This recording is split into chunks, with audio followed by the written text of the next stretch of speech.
You ever wake up with heaviness you can't explain, like something in your spirit is pressing on you, and you don't know if it's what happened to you or what's been brewing in you? The truth is most of us don't get attacked when we're weak. We get attacked when we're on the edge of something great. And the enemy knows if he can weigh you down with feelings, he can distract you from your faith. But I came here today to tell you something real. God's goodness is not seasonal. It's not situational. It's not based on your feelings. God's goodness is constant, steady, unchanging. And if you learn how to tune your vision, not just your eyes, but your spiritual eyes, you'll see his fingerprints all over your life. This message is not about pretending that pain doesn't exist. It's not about faking joy when your soul feels empty. This is about overcoming, not ignoring. It's about learning how to stand in a storm and say, I still see the goodness of God. It's about knowing that feelings are real, but they are not final, and when your mind is flooded with darkness, you have the power to turn on the light. Let's talk about how to shift your focus, reset your spirit, and see God's goodness. Every single day, even when your emotions are at war. Because if God brought you to this day, he's got something in this day that's worth seeing. Would you like me to continue into Keynote 1? Shift your focus to what's working now. When your heart is heavy and your thoughts feel like a storm that won't settle, it's easy to become consumed by everything that's going wrong. You begin to rehearse disappointments in your mind, silently replaying what broke, what left, and what didn't turn out the way you planned. Negative emotions feed off attention. They grow in silence and isolation. And if we're not intentional, we will begin to build mental habits that support the very pain we're trying to escape. But here's what you have to understand: the mind is incredibly powerful, and what you focus on, you magnify. When you place all your attention on the pain, you shrink the presence of possibility. You begin to overlook moments of grace, subtle signs of growth, and those quiet glimpses of God's hand still working behind the scenes. The problem is never the emotion, it's where you allow your focus to live. And too many of us have become emotionally exhausted because we've set up camp in negativity, not realizing we have the authority to move. You can't stop negative thoughts from showing up, but you don't have to invite them in and give them a seat at the table. There is a deep spiritual principle hidden in this truth. What you focus on expands. If you focus on what you lack, lack becomes your experience. If you focus on betrayal, trust begins to die in your heart. If you focus on who walked away, you can't embrace who's still standing with you. But when you shift your focus toward the good, even if it's just a sliver of light in a dark room, you begin to change your internal chemistry. Your energy changes, your outlook changes, you begin to attract peace because you're no longer obsessed with pain. Let's be honest, some of us have trained our eyes to scan for the negative. We walk into blessings but brace for burdens. We experience moments of calm but prepare for chaos. That's trauma talking. That's a mindset that's been shaped by survival. And yes, survival has a purpose, but it is not a destination. You were never meant to live in survival mode. You were meant to rise in spiritual authority, and that starts with where you choose to place your attention. You can reclaim your power by training your mind to see the good. I'm not talking about toxic positivity. I'm not saying pretend the bad doesn't exist. I'm saying shift your focus until your spirit finds balance again. Because when your perspective is healthy, you can face the storm with clarity instead of fear. You can say, this hurts, but I see how God's still holding me. You can say, this moment is hard, but it's not the whole story. You can find something, anything that reminds your soul that goodness hasn't left the room. Sometimes the most spiritual thing you can do is pause and ask yourself what's working right now, and not what's broken, not what's missing, but what's still whole. Maybe your relationships are in conflict, but your health is improving. Maybe your finances are tight, but your creativity is alive. Maybe your job is frustrating, but you're waking up with a little more strength than yesterday. The enemy wants you to overlook all of that. He wants you to become so obsessed with what isn't happening that you miss the blessings that are happening every single day. The truth is, you're living in answered prayers that your past self cried over. You just stopped noticing them because your focus shifted. That's what negative emotions do. They narrow your awareness. They create tunnel vision. And unless you intentionally zoom out, you'll live inside a false narrative that says nothing is good, nothing is changing, and nothing will ever get better. But what if you started collecting evidence of God's goodness every single day? What if you made it a spiritual discipline to write down 3 things that went right even on the worst days? What if you challenged your mind to find something beautiful even in the mundane, the way sunlight hit your face? A stranger's smile, a text from someone who thought of you, the sound of laughter in the next room, the fact that you survived what once tried to destroy you. All of these are moments soaked in divine grace. And when you give them attention, you train your spirit to hope again. It's not always about big miracles. Sometimes it's about subtle mercies, the kind that doesn't make headlines but hold your soul together. Sometimes the greatest breakthroughs come when you finally start noticing the daily faithfulness of God. Noticing that you're growing in patience. Noticing that you're healing in places you didn't even pray about. Noticing that joy is returning not all at once, but piece by piece. And here's the thing, your focus doesn't shift automatically. It requires practice. It requires interrupting old patterns. You might wake up and immediately feel anxiety, but you have a choice. You can feed that feeling by dwelling on everything that's uncertain, or you can gently redirect your mind. You can say, yes, things feel heavy, but I'm still here. I still have breath. I still have purpose. I still have options. I still have access to the presence of God. And in that moment, you are training your emotions to serve your spirit, not sabotage it. This kind of focus is a weapon. It's not passive. It's not weak. It's the kind of strength that comes from wisdom. The kind that says, I've lived long enough to know that feelings are temporary, but God's goodness is eternal. When you begin to focus on what's working, you're not denying the pain. You're denying the pain permission to define your entire reality. You are saying, I honor what I feel, but I will not be led by it. Your mind is your battlefield, but it's also your breakthrough. And the moment you choose to focus on what's right, what's true, what's beautiful even in the middle of a storm, you begin to build a life that reflects not just your struggle, but your surrender. Your trust, your resilience, your ability to see beyond what's visible and declare that goodness is still here, even if it looks different than you imagine. And if you ever wonder why this matters so much, it's because the more you practice seeing God's goodness, the more your soul begins to expect it. And when you start expecting goodness, your life begins to align with that expectation. You begin to move differently, think differently, speak differently. You begin to live from a place of quiet confidence, knowing that you're not abandoned, you're not forgotten, you are held, you are carried. You are deeply loved. The mind is not just a place where thoughts live, it is a garden. And like any garden, what grows there depends entirely on what you plant, what you water, and what you allow to take root.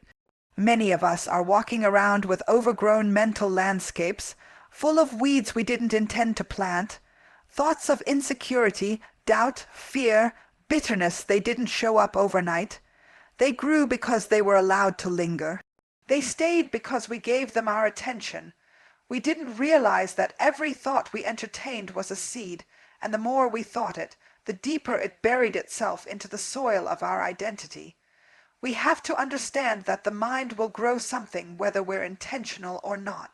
That's why Scripture talks so often about renewing the mind, because a renewed mind is a trained mind, a disciplined mind, a mind that knows how to separate truth from lies, spirit from flesh, faith from fear.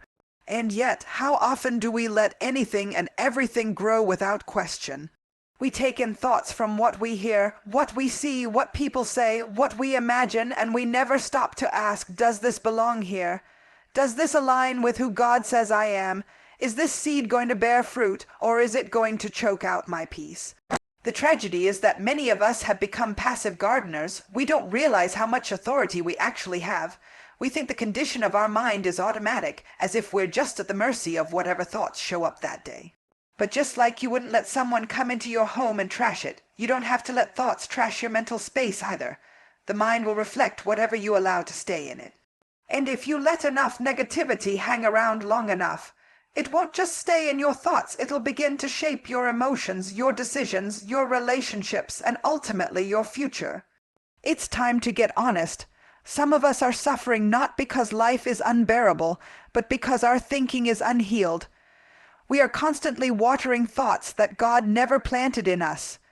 We're giving space to voices that don't reflect the voice of the Holy Spirit. And then we wonder why we feel overwhelmed, anxious, angry, or numb. It's not always spiritual warfare coming from the outside. Sometimes it's the war within, the battle between what's been planted in your past and what God is trying to grow in your future. You cannot afford to let your mind grow wild. You cannot afford to let your thoughts go unchecked, because eventually those unchecked thoughts become belief systems, and belief systems become your default settings, the unconscious programs that run your life. That's why people can attend church, quote scriptures, and still feel defeated, because their mind has not been renewed to match their spirit. They are speaking promises out loud, but believing lies in secret. They are praying for peace, but nurturing thoughts of chaos. The disconnect is not in God's power, the disconnect is in what we've allowed to take root. Think of how easy it is for one negative thought to spiral into a full emotional breakdown. You can be having a perfectly fine day, and then one intrusive thought, you're not good enough, nobody really cares, you always mess things up, creeps in, and suddenly your energy drops, your joy disappears. Your motivation evaporates. That one seed, if left unchecked, begins to grow. And before you know it, you're walking around carrying a heaviness that didn't even come from your present, it came from your perception. That's why the garden of your mind needs constant tending. You can't just pull weeds once and expect them to stay gone. This is a daily discipline, a moment-by-moment decision to reject what doesn't serve your destiny, to uproot what's poisoning your peace, to make space for thoughts that reflect truth, not trauma. You have to become a steward of your thoughts the way a gardener protects her harvest. You have to decide that no matter how familiar those toxic thoughts are, they cannot stay. They might have felt normal in your past, but they are no longer welcome in your present. And here's what makes it even more powerful. You don't just remove the bad seeds, you plant new ones. You start declaring new truths even if you don't feel them yet. You say, I am loved. Even when you feel abandoned, you say, I have purpose. Even when your path feels unclear, you say, God is for me. Even when the circumstances look like everything is against you. You're not lying to yourself, you're realigning yourself. You are reminding your mind of what your spirit already knows, because every time you speak life, you are planting life. Every time you declare peace, you are sowing peace. Every time you choose faith over fear, you are planting confidence in your spirit. And just like any seed, it doesn't sprout overnight, but give it time, give it consistency, and it will grow. And eventually, those old weeds, the fear, the shame, the anxiety, they begin to wither, not because you fought them directly, but because you stopped feeding them. The mind is too powerful to be left unattended. You have to protect it the way you protect your future, because it is your future. What you think shapes how you feel, and how you feel shapes what you do. So if you want to change your emotional life, you have to start at the root, your thoughts. You have to interrupt the patterns that keep you stuck. You have to confront the thoughts that keep you small. You have to starve the lies and water the truth. And let me tell you something, the more you do it, the easier it becomes. At first, it feels awkward, maybe even impossible. But just like muscles grow through repetition, your mind strengthens with use. The more you choose to reject toxic thoughts, the more natural it becomes to reach for truth. You'll begin to notice the difference between the voice of God and the voice of fear. You'll start catching lies before they can settle in. You'll feel the shift from chaos to clarity, from heaviness to freedom. And as your mind transforms, so will your emotions, because your emotions are not random, they are responses. They are responding to the stories you tell yourself, to the beliefs you've accepted, to the thoughts you rehearse. And when those inputs change, the emotional atmosphere changes too. You'll find yourself feeling lighter, not because your situation changed, but because your perspective did. You'll find yourself feeling stronger, not because you avoided pain, but because you changed what you chose to believe in the middle of it. It's not magic, it's mindset. It's spiritual discipline. It's renewing your mind one thought at a time. It's deciding that you are not going to live with a mind full of weeds when you were created to bear fruit. It's realizing that just because a thought knocks on the door doesn't mean you have to let it move in.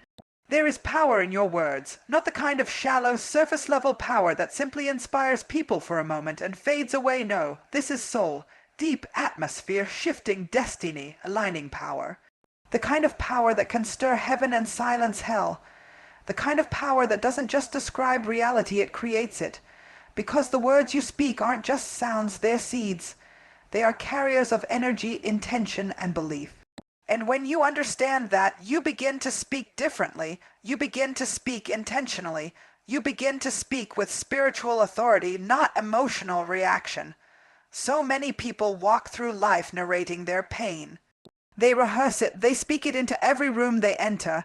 They speak defeat, lack, loneliness, failure, and then they wonder why their life feels like a repetition of the same emotional struggle. But you cannot keep saying you're broken and expect to feel whole. You cannot speak from your wounds and expect healing to follow. At some point, you have to decide that your mouth will no longer echo your pain, it will prophesy your purpose. When you speak what you seek, even before you see it, you are aligning your inner world with what God has already declared about you. You are saying, my words are not going to wait on my feelings are going to follow my words. Because feelings are followers. They will go wherever you lead them, and if you constantly lead them with fear, with self-doubt, with negativity, then that's where they'll live. But if you lead them with truth, with hope, with declarations of God's goodness, they begin to shift. They begin to submit. Sometimes we wait for the breakthrough before we open our mouths. We wait for things to get better before we speak better, but faith doesn't work like that. Faith doesn't speak after the evidence, faith creates the evidence. You have to declare peace while you're still in the storm. You have to speak life when everything around you feels like it's dying. You have to open your mouth and say, I'm coming out of this, even when you don't see a way. Because when your spirit hears your words, it responds. When the atmosphere hears your words, it adjusts. Your words are not passive, they're prophetic. There's a reason Scripture says life and death are in the power of the tongue. Because what you say over your life is what you invite into your life. If you constantly say, I'll never be enough, then you begin to act like someone who's not enough. You shrink, you settle, you start making decisions from a place of fear instead of faith. But if you start saying, I am enough, I am chosen, I am being prepared for something greater, then you begin to rise. You make room for growth. You begin to attract people, opportunities, and outcomes that reflect the new language you're speaking. This isn't just positive thinking, this is spiritual discipline. This is reclaiming your mouth as a vessel for divine power. This is choosing not to curse your own future by speaking words that agree with your fear instead of your faith. And it's not always easy. There are days when your emotions want to scream louder than your spirit. Days when everything in you wants to say, I give up, nothing is changing, I'm tired of believing. But those are the exact moments when you have to speak the loudest. Not because you feel strong, but because you know your words are building something even when your emotions are breaking. When you speak what you seek, you are laying down the framework for what's coming. Every declaration is a brick in the foundation of your future. Every I am strong, I am favored, I am growing, God is with me. Every one of those statements is establishing something in your spirit. And over time, those words begin to construct a new mindset, a new identity, a new atmosphere, one that reflects not your pain but your power, not your past but your promise. There's a shift that happens when you stop just reporting what you feel and start declaring what you believe. You start to realize that your words don't have to match your circumstances, they can reshape them.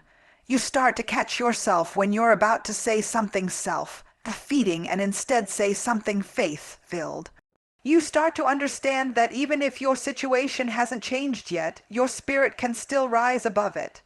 Think about how many times we've let words destroy us, not just from others, but from ourselves. Words we've spoken in anger, words we've said in defeat, words we've used to label ourselves with identities that God never gave us. And if words can break us, they can also build us. You get to choose which ones take root. You get to decide whether your mouth will be a wellspring of life or a weapon of destruction. And sometimes it's not just about what you say out loud, it's about your inner dialogue, the private words you speak in the quiet corners of your mind. When no one else is around, when the lights are off and your doubts are loud, what are you saying to yourself? Because that voice shapes everything. If you can learn to speak life internally, consistently, even quietly, you'll start to notice that your external world starts to respond. There is something powerful about becoming your own encourager, not waiting for someone to validate you, not depending on circumstances to lift you, but opening your mouth and saying, "This is the day the Lord has made. I will rejoice and be glad in it." Saying, "I'm not who I used to be. I'm evolving." A saying, "Even if I fall, I will rise again." You speak it until it becomes your reality, until your emotions catch up, until your habits align, until your spirit stands up taller. Your words are containers. They carry the substance of your belief, and the more you speak in alignment with God's truth, the more your life begins to reflect it. You stop waiting for external permission to feel joy, to feel peace, to feel worthy. You start realizing that those things flow from what you speak, because every word is either building you up or tearing you down. Every sentence is either feeding your spirit or starving it. And over time, you'll start to notice a shift, not just in your emotions, but in your results. Things start happening because your language changed. Your confidence rises because your confession shifted. Your relationships improve because you're no longer speaking from wounds, you're speaking from wisdom. Your days feel lighter because your mouth isn't carrying so much heaviness. And even when things go wrong, your first response isn't panic, it's power. Because your words have trained your mind to see hope even in hardship. That's the kind of strength that doesn't depend on circumstance. That's the kind of mindset that produces victory even in valleys. That's the kind of spiritual authority you walk in when you realize you don't have to wait for life to change before you start speaking like it already has. You speak what you seek until you see what you said. And as you keep speaking, things begin to move not just around you, but inside of you. You are no longer just surviving your emotions, you are transforming them, one word at a time. There is a deep and liberating truth that many people go their whole lives without fully understanding. You are not your emotions. You are not your anxiety. You are not your sadness. You are not your frustration. You are not your fear. Those things may visit you, they may speak loudly, they may try to define your experience, but they are not who you are. They are temporary visitors, messengers at most, passing weather in the atmosphere of your soul. The real you, the you that God created, the you that's been redeemed, the you that carries divine breath exists beyond your feelings. It's easy to get tangled in emotions and believe they are the truth. When pain comes, we say, "I am broken." When we're overwhelmed, we say, "I can't handle life." When we feel rejection, we say, "I am not enough." But those are not facts, they are emotional reactions. And emotions, while real, are not always reliable. They reflect what you feel in a moment, not what's true in eternity. If you let every emotion define your identity, you will spend your life shifting based on temporary experiences instead of standing firm in your unshakable identity. There's a part of you that feels, but there's a higher part of you that sees. The part of you that watches the storm but is not swept away by it. That's the part of you God speaks to. That's the part that carries wisdom, the part that's connected to heaven, the part that isn't moved by every emotional current. And it's time to start strengthening that part of you. The part that says, "I feel pain, but I am not my pain. I feel fear, but I am not fear. I feel anxious, but I don't have to bow to anxiety." Most people were never taught to separate what they feel from who they are. We live in a culture that glorifies emotional reaction, a world that tells you if you feel it, it must be true. But feelings can be triggered by anything: a conversation, a memory, a scent, a song, a glance, and just like that, your whole emotional state shifts. But your spirit doesn't change that easily. Your true self, rooted in Christ, is not shaken by the temporary. That part of you is still anchored, grounded in truth that doesn't move with moods. When you begin to observe your emotions instead of becoming them, you unlock a new kind of freedom. You stop saying, "I am sad," and start saying, I notice sadness is present, but I know it won't stay. You stop saying, I am angry, and instead say, I feel anger, but I will choose how I respond. That small shift creates spiritual authority. You are no longer living as a slave to your emotions, you are the steward of them. You can feel something fully without letting it take the wheel. Think of your emotions like waves on the ocean. They rise, they fall, they come in fast, they fade slowly. But you are not the waves, you are the ocean. You are deeper than what moves across the surface. You hold vastness, you hold calm underneath the chaos. That's the you that God speaks to in stillness. That's the you that knows peace even when the storm rages. That's the you that doesn't lose faith when feelings are in conflict. And the more you connect with that part of you, the more power you gain over your emotions, not by controlling them with force, but by learning how to sit with them without letting them rule you. Sometimes what keeps us stuck is not the emotion itself, but the shame we feel for having that emotion. We believe the lie that strong people don't get overwhelmed, that spiritual people don't feel afraid, that healed people don't have hard days, but being human means you'll experience the full range of emotion. That's not failure, that's life. Emotions aren't the problem. The problem is when we lose ourselves in them. When we let them narrate our entire story. When we hand them the pen and say, you decide what this moment means. But you get to write the narrative. You get to say, this emotion is a signal, not an identity. Sadness might be telling you something needs attention. Anger might be pointing to a boundary that's been crossed. Anxiety might be revealing an area where trust needs to deepen. Emotions can be messengers, but they are not masters. You can listen to them without surrendering to them. You can learn from them without letting them limit you. There's also a spiritual discipline in pausing before you react, before you spiral, before you speak out of hurt. Just pause and observe. Ask yourself, what am I feeling? Where is this coming from? Is it connected to truth or to a story I've been telling myself? Is this feeling inviting me to heal something, or is it trying to pull me into fear? That pause creates space for wisdom. And in that space, God can speak, not through the chaos of emotion, but through the calm of discernment. Your feelings are valid, but they are not always accurate. They may scream that you're alone, but truth says God is with you. They may tell you it's over, but God says He's still writing your story. They may insist that no one understands, but the Spirit knows the depths of your soul. That's why you have to anchor to something deeper than emotion. You have to root yourself in what is eternal, not what is momentary. Emotions are loud, but they don't have the final say. God does, and God never looks at your pain and disqualifies you. He doesn't say, because you feel weak, you are weak. He says, in your weakness, my strength is made perfect. So when emotions rise and try to steal your identity, you remind yourself who you really are. You speak truth over your life.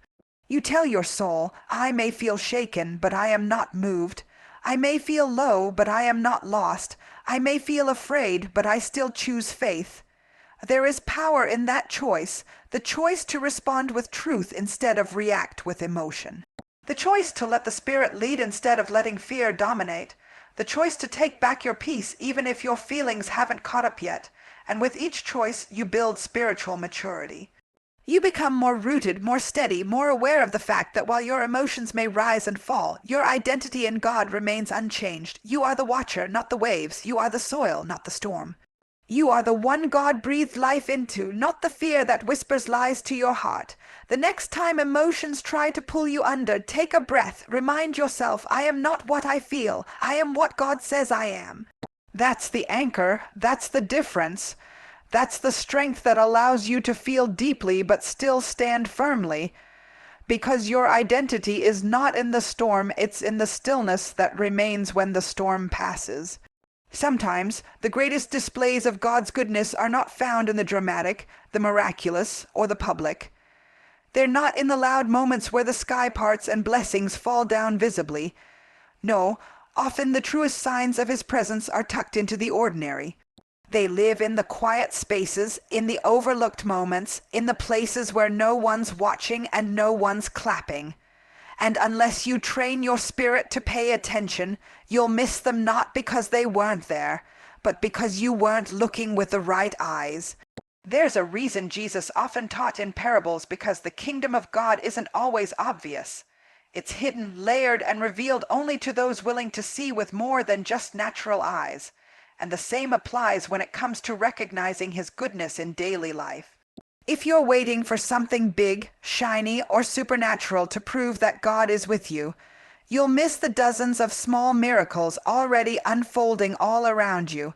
The breath in your lungs, the strength to get up again, the idea that came when you were about to give up, the person who checked on you when you needed it most.